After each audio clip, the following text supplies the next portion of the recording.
नागरिकता प्रमाणपत्र प्रदान गर्नको लागि ऐन संशोधन गर्नको लागि विधेयक अगाडि सारेर अहिले छलफल गरिरहेका छौँ। नागरिकता विधेयकको आवश्यकता थियो कि थिएन? चाहे जन्म या जन्मसिद्धका आधारमा नागरिकता प्राप्त गरेका नागरिकका सन्तानलाई नागरिकता दिने प्रश्न होस्, चाहे वैवाहिक अङ्गीकृतको प्रश्न हो, यो सिङ्गै देशको साझा सवाल हो। सिङ्गो राष्ट्रले एउटा चिन्ता जाहेर गरिरहेको बेला सम्माननीय राष्ट्रपतिले राष्ट्रको अगाडि एउटा अवसर प्रदान गर्नुभएको छ। हामीले आफूले बोलेको कुरा, संसदले बोलेको कुरा नजिर हुने भएको हुनाले हिजो के बोल्यौँ, आज त्यो कुरालाई ख्याल गरेर हामी बोल्यौँ भने नागरिकता प्रदान गर्नको लागि कानुन निर्माण गर्नुपर्छ भनेर हामी सबै सहमत भएको छौँ। कसैलाई दोष लाउन चाहदिनँ सभामुख महोदय। Subscribe and press the bell icon to never miss any update. सम्माननीय सभामुख महोदय, हामी नेपालीहरूले नागरिकता प्रमाणपत्र प्रदान गर्नको लागि ऐन संशोधन गर्नको लागि विधेयक अगाडि सारेर अहिले छलफल गरिरहेका छौँ र नेपालको संविधानको भाग 2 को धारा 10 देखि 15 सम्म रहेका नेपाली नागरिकताको प्रमाणपत्र प्राप्त गर्न सक्ने प्रबन्धलाई हामीले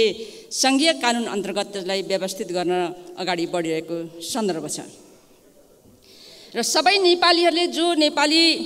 नागरिकलाई नागरिकता प्राप्त गर्ने हकबाट हामी वञ्चित गर्न सक्दैनौँ भन्ने कुरालाई हामीले अनुसरण गर्दै यो विषयमाथि हामी छलफल गरिरहेका छौँ। हामीले तत्काल जो नागरिकता प्रमाणपत्र प्राप्त गर्न सक्ने अवस्थामा पुगेकोलाई नागरिकता प्रदान गर्नको लागि कानुन निर्माण गर्नुपर्छ भनेर हामी सबै सहमत भएको छौँ र हामी अगाडि बढिरहेका छौँ र संविधानले यो कुरा लेखिसके पछाडि हामीले ऐनमा व्यवस्था गर्नुपर्छ भन्ने विषयमा दुईमत नभएको कुरा सबैलाई थाहा भएकै कुरा हो र हामीले यही विषयलाई मध्यनजर राख्दै 2075 सालमा यही विधेयक दर्ता गरेर समितिमा, विषयगत समितिमा लामो समयसम्म छलफल भयो, धेरै विषयहरूमा छलफल भयो, केही कुराहरूमा सहमति भयो, तर त्यो विधेयकमाथि छलफल गरिरहँदाखेरि एउटा विषयमा अलिक धेरै बहस भयो। त्यो विषय भनेको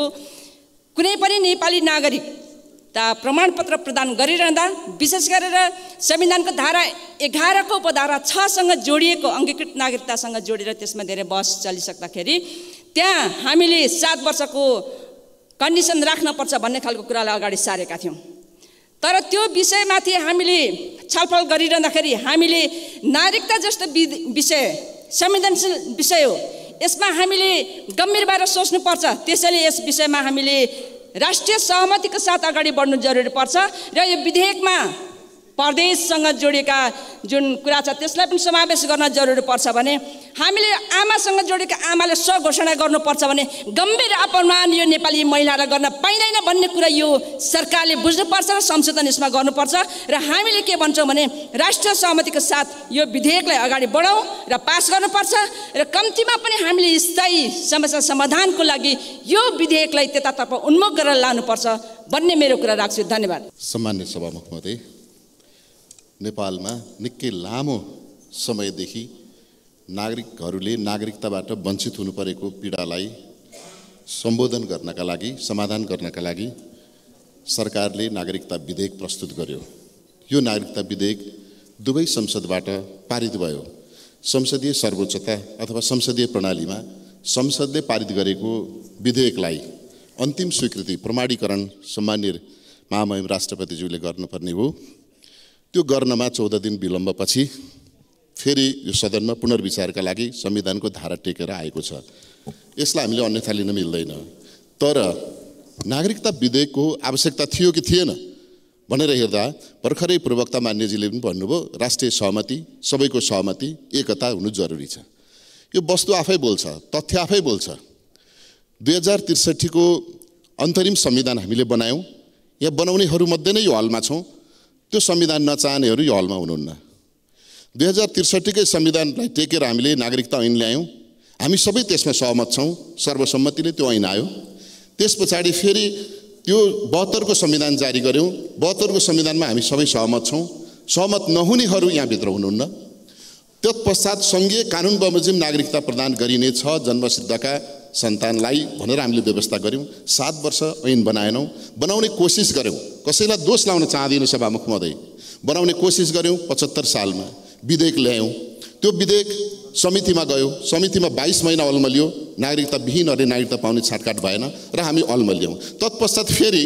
त्यसैलाई हामीले अध्यादेशको रूपमा ल्यायौँ अध्यादेश राष्ट्रपति महोदयले लालमोहर लगाउँदै गर्दा उहाँलाई त्यसको ज्ञान भएकै हो त्यही अध्यादेशलाई फेरि जस्ताको तस्तै अहिलेको सरकारले 79मा त्यो विधेयकलाई लिएर आएको छ त्यसैले यो राष्ट्रिय सहमति विधेयक आफैमा देखिन्छ तर यसमा पनि विवाद कहाँ देखिन्छ भने सभामुख महोदय हामी यस्तो खालको भएछौँ हामी मौसम अनुसार उभिन्छौँ हामी कहिलेकाहीँ हाम्रो राष्ट्रियता पूर्व फर्किँदा एक खालको राष्ट्रियता पश्चिम फर्किँदा अर्को राष्ट्रियता उत्तर फर्किँदा एउटा राष्ट्रियता दक्षिण फर्किँदा अर्को राष्ट्रियता देख्छौँ त्यसैले समस्या गरेको छ त्यसकारण यसमा यो विधेयक अहिलेको आवश्यकतामा लाखौँ नेपाली नागरिकहरूले नागरिकताबाट वञ्चित भएकालाई नागरिकता दिने कुरालाई निर्वाचनसँग राजनीतिसँग राजनीतिक दलसँग नजोडिकन राष्ट्रिय सहमतिकै आधारमा यो हलबाट एक स्वरले पास गरेर यसलाई पठाउनु पर्छ अन्यथा हामीले हिजो बोलेका कुरालाई नै हामीले अडान लियौँ भने हामीले आफूले बोलेको कुरा संसदले बोलेको कुरा नजिर हुने भएको हुनाले हिजो के बोल्यौँ आज त्यो कुरालाई ख्याल गरेर हामी बोल्यौँ भने यो सर्वसम्मत पास हुन्छ यसलाई विलम्ब गर्नु जरुरी छैन त्यसकारण पास गरेर जाउँ भन्ने कुराको मान्य सदस्यहरूसँग सभामुख महोदय मार्फत अपिल गर्दछु धन्यवाद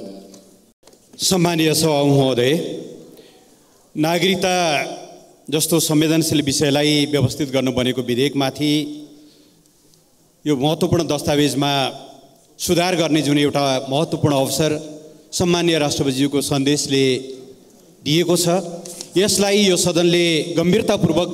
लियोस् र अधिकतम सदुपयोग गरोस् भन्ने म आग्रह गर्न चाहन्छु तर सत्ता पक्ष त्यसो गर्न खोजेको देखिँदै छैन हिजो मात्रै उहाँहरू बसेर सत्तारूढ दलहरू बसेर यसलाई जस्ताको तस्तै पारित गर्ने भन्ने निर्णय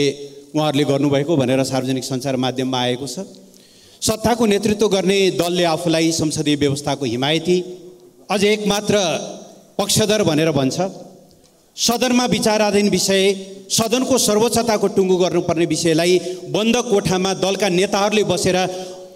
यो प्रतिनिधि सभाको संसदको अधिकारलाई सङ्कुचन गर्न मिल्छ कि मिल्दैन र त्यसो गर्दा संसदको गरिमा कायम हुन्छ कि हुँदैन पहिलो त मेरो गम्भीर प्रश्न यहाँनिर छ सभामुख महोदय दोस्रो प्रतिनिधि सभा नियमावलीको धारा 136 को उपदफा 3 दफा 136 को उपदफा 3 ले यसरी फिर्ता सन्देशसहित फिर्ता पठाएको विधेयकमाथि सबै प्रक्रियाहरू अरू विधेयक सरह हुने भनेर भनिएको छ म आग्रह गर्न चाहन्छु त्यो नियमावलीको दफा 111 र दफा 107 लाई गम्भीरतापूर्वक ध्यानमा राखेर प्रत्येक मान्यजीहरूको संशोधन राख्न पाउने अधिकारलाई सुनिश्चित गरिनुपर्छ र यस यति गम्भीर विषयमा जनताको प्रतिक्रिया लिने कुरालाई समेत यो सदनले अगाडि बढाउनुपर्छ भन्ने म आग्रह गर्न चाहन्छु सभामुख महोदय राष्ट्रपतिले सम्मानीय राष्ट्रपतिज्यूले लैङ्गिक समानता आमाको प्रजनन अधिकार उनको प्राइभेसी उनको आत्मसम्मान जस्ता प्रश्नहरूतिर ध्यानाकर्षण गराउँदै बाबुको सो घोषणा गर्नै पर्ने बाध्यात्मक अवस्थाले आमाको आत्मसम्मानमा चोट पुग्छ कि पुग्दैन भन्ने असाध्यै महत्त्वपूर्ण प्रश्न उठाउनु भएको छ अरू धेरै प्रश्नहरू उठाउनु भएको छ कम्तीमा पनि यो सदनमा रहेका महिला मान्यजीहरूले यो विषयलाई गम्भीरतापूर्वक हेर्नुपर्ने हो भन्ने म ठान्दछु यद्यपि हामी दलीय विभाजनमा यति बढी आबद्ध छौँ कि यति संवेदनशील प्रश्नहरूमा समेत हाम्रो ध्यान गइरहेको देखिँदैन म सभामुख महोदयलाई आग्रह गर्न चाहन्छु त्यहाँ उठाइएका प्रत्येक प्रश्नहरूमाथि यो प्रतिनिधि सभाले गम्भीरतापूर्वक पुनर्विचार गर्न जरुरी छ यो दस्तावेज सिङ्गो राष्ट्रलाई प्रतिनिधित्व गर्ने सबै भेग सबै समुदाय र सबै जनताको समस्यासँग जोडिएको प्रश्न हो यो राष्ट्रिय एकता हासिल गर्ने दस्तावेज समेत पनि हो सभामुख महोदय यो केवल मधेसको या कुनै कम्युनिटीको विशेषको विषय होइन तथ्यहरूले पनि त्यही बताउँछन् चाहे जन्म या जन्मसिद्धका आधारमा नागरिकता प्राप्त गरेका नागरिकका सन्तानलाई नागरिकता दिने प्रश्न होस् चाहे वैवाहिक अङ्गीकृतको प्रश्न हो यो सिङ्गै देशको साझा सवाल हो पहिले थियो होला मधेसमा खुला सिमाना भएको कारणले त्यहाँ सीमा वारपार विवाहको अहिले त अन्तर्देशीय विवाह इन्टरकन्टिनेन्टल समेत अन्तर्महाद्वीपीय समेत विवाह सर्वव्यापी हुन लागिरहेको स्थिति छ त्यसकारणले यसलाई केवल एउटा समुदायको मात्रै समस्या बनाउने त्यसलाई राजनीतिकरण गर्ने र त्यसका आधारमा कुनै दल त्यो समुदायको एकदम हिमायती, कुनै दल त्यसको विरोधी भन्ने ढङ्गले जसरी विभाजन गर्ने, राष्ट्रिय एकतालाई खलल पुर्याउने ढङ्गले बहसहरू गर्ने गरिन्छ, ती सर्वथा आपत्तिजनक छन् भन्ने म आग्रह गर्न चाहन्छु। त्यसो भएर मेरो आग्रह छ, सम्मानीय सभामुख महोदय, यो विषय, यस्तो संवेदनशील विषयलाई लिएर देशलाई विभाजित गर्ने, जनमतलाई विभाजित गर्ने काम किमार्थ गरिनु उचित हुँदैन। एउटा अवसर प्राप्त भएको छ, छिटोभन्दा छिटो यो टुङ्ग्याउनु जरुरी छ। त्यसमा प्रमुख प्रतिपक्ष एकदमै रचनात्मक ढङ्गले सहयोग गर्न तयार छ, तर यसलाई जबरजस्ती गरेर टाउकाको गिन्तीको आधारमा गर्नुभयो भने यसका दुष्परिणामहरू राम्रो हुँदैनन्। सभामुख महोदय, टाउको गणनाका आधारमा त 2037 सालमा राजा वीरेन्द्रले पञ्चायतलाई जिताएको पनि घोषणा गरेका थिए। टिक्यो थियो? टिकेन। त्यस भएर टाउकाको गणना ठुलो कुरा होइन, विवेकको गणना चाहिँ सबभन्दा ठुलो कुरा हो। सम्मानीय राष्ट्रपतिज्यूले उठाउनुभएका आमाको प्राइभेसीसँग, आमाको गरिमासँग,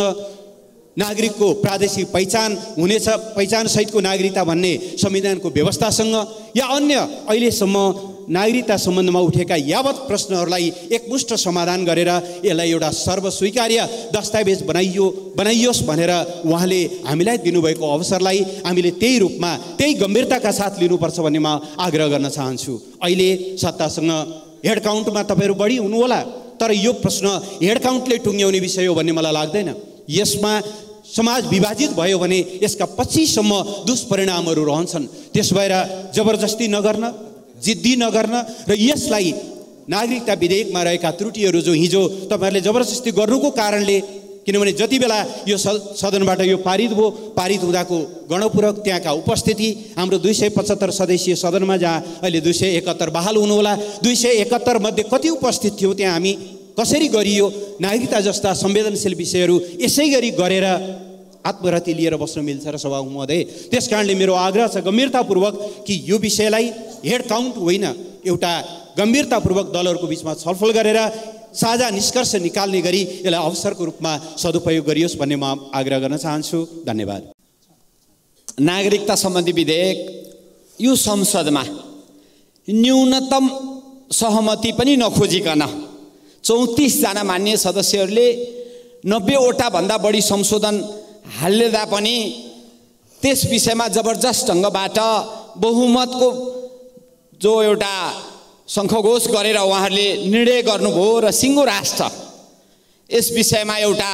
विवाद भइरहेको थियो, राष्ट्रियताका सन्दर्भमा राष्ट्रिय सहमति जुट्नुपर्छ भनेर सिङ्गो राष्ट्रले एउटा चिन्ता जाहेर गरिरहेको बेला सम्माननीय राष्ट्रपतिले राष्ट्रको अगाडि एउटा अवसर प्रदान गर्नुभएको छ। म स्वागत गर्न चाहन्छु कि उहाँले एक पटक तपाईहरू यी विषयमा छलफल गर्नुस् भनिकन 8वटा विषय निर्दिष्ट गरिकन संसद समक्ष पठाउनु भएको छ। अहिले कुरा उठेको छ कि हिजो अध्यादेश गर्ने सम्माननीय राष्ट्रपतिले विधेयक किन फिर्ता गर्नुभयो? मान्यजीहरूलाई जानकारी हुनु पर्यो कि संविधानको धारा 114 मा अध्यादेश फिर्ता गर्ने व्यवस्था छैन, तर संविधानको धारा 113 मा स्पष्टसँग कि सम्माननीय राष्ट्रपतिलाई विधेयक फिर्ता गर्ने अधिकार छ। त्यो अधिकार प्रयोग गरेर एउटा अवसर प्रदान गरिरहेको बेला सम्माननीय राष्ट्रपतिज्यूले जे इस्युहरूलाई उठाउनु भएको छ गम्भीरतापूर्वक, त्यस विषयमा एक पटक हामी छलफल नगरिकन आज प्रस्ताव के देखिँदैछ भने कि आज नै यसलाई हुन्छ वा हुन्न भनेर पास गर्ने हामीसँग नियमावली, हामीले तर्जुमा गरेको नियमावली हो। यो नियमावलीले 136 को 1 र 3 ले प्रष्टसँग के भन्छ भने यसरी फिर्ता भएको विधेयकमा अरू विधेयकमा जुन प्रक्रिया हुन्छ त्यही प्रक्रिया हुन्छ भन्ने कुरा छ भने 136 को 2 ख मा पुनर्विचारका लागि विधेयकलाई सम्बन्धित समितिमा पठाइयोस् भन्ने प्रस्ताव गर्नुपर्ने प्रबन्ध पनि छ। तर आज यी सबै प्रबन्धलाई बिर्सेर राष्ट्रपति महोदयबाट नागरिकता प्राप्त गर्ने हकबाट वञ्चित नगरिने संवैधानिक प्रबन्धलाई पुनः एकपटक स्मरण गराउनु भएको छ। त्यसै गरी संविधानमा जो एउटा लैङ्गिक समानताको सुस्पष्ट व्यवस्था हामीले गरेका छौँ, एकपटक त्यो विषयमा पनि छलफल गर्नुपर्ने हो कि र एउटा राष्ट्रिय कन्सेन्स, राष्ट्रिय सहमति तपाईहरूले जुटाउनुहोस् भनेर एउटा हेड अफ द स्टेटले, राज्य प्रमुखले भनेर पठाउँदाखेरि अहिले जुन प्रक्रियाबाट आज नै हुन्छ कि हुन्न भनेर गर्नु थियो भने